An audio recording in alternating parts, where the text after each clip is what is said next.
Hannah Horne, Vice President of Public Policy and Programs for the Hilton-Bluffton Chamber of Commerce, is joining us.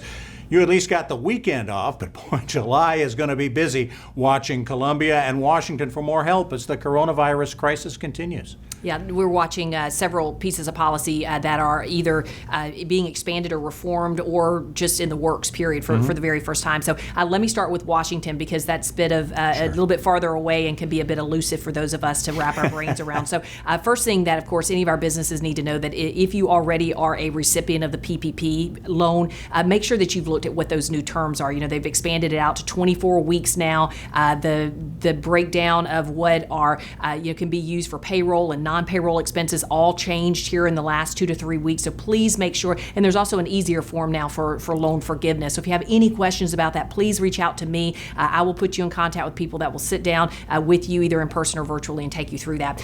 In terms of PPP, Bob, we're looking at what is being affectionately called P4, which would actually be the fourth round of stimulus that could really put in those targeted dollars to the sectors that have been hurt the most. And so right now, the Senate subcommittee led by Marco Rubio is really the one that is trying to sort through what that next round of stimulus would look like. So let's watch that.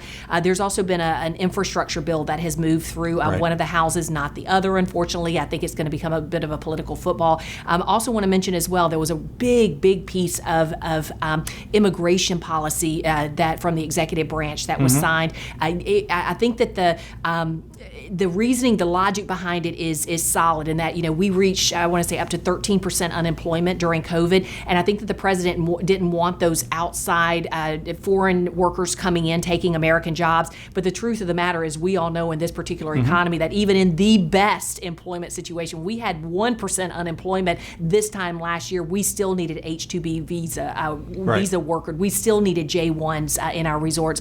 But he put the kibosh on all of that. So we're really hoping we can get the word to the president to say, listen, these foreign workers bring in not only a workforce that we can't locally get many times, but also a thought community that grows our local businesses. So let's not throw the baby out with the bathwater when we're looking at bringing in that kind of immigration policy. Navigated very well, by the way, by you. One quick thing on the PPP. After a rocky start, that program seems to have been much more widely accepted and almost applauded now. Folks are figuring out how to make it work. There have been so many tweaks to it, Bob. When it first came out, there were several businesses pulling their hair out saying, this will not work for me. There's nothing I can do. However, I will say that as the changes have come along, unfortunately, many of them as people had applied and had started already spending it certain ways. Nevertheless, the changes, I hope, and even as we go into loan forgiveness, we'll find that not only the EIDL loan, the EIDL grants, as well as PPP, again, they weren't perfect, but they've been good for business. All right, let's talk about a couple of chamber things coming up.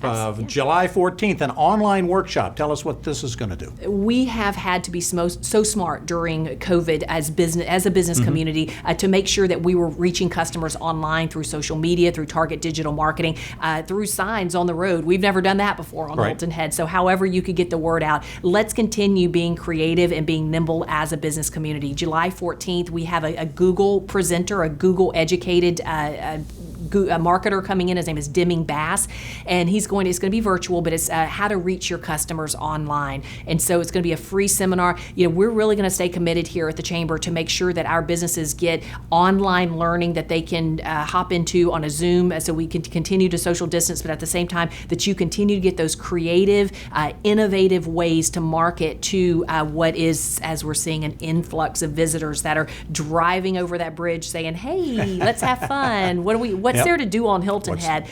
Your business needs to come up first. All right. Thank you so much, Hannah. Hannah Horne of the Hilton Head Bluffton Chamber of Commerce. We're going to talk a little football coming up next.